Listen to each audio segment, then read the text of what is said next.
creating new habits. It's said it takes 21 days to create a new habit. Well, that was the old way of thinking.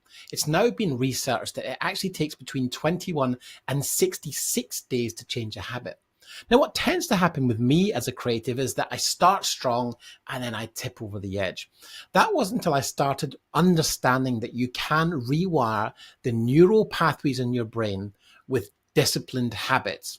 So if you understand that it takes between 21 and 66 days to change a habit, go easy on yourself. But be disciplined, be determined, be specific in what goals you want to achieve. What outcome do you want?